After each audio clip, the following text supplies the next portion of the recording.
فضلا من ربكم فإذا أفضتم من عرفات فاذكروا الله عند المشعر الحرام واذكروه كما هداكم وإن كنتم من قبله لمن الضالين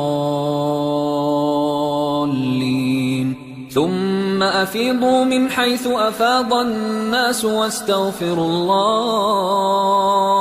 إن الله غفور رحيم فإذا قضيتم مناسككم فاذكروا الله كذكركم آباءكم أو أشد ذكرا فمن الناس من يقول ربنا آتنا في الدنيا وما له في الآخرة من خلاق ومنهم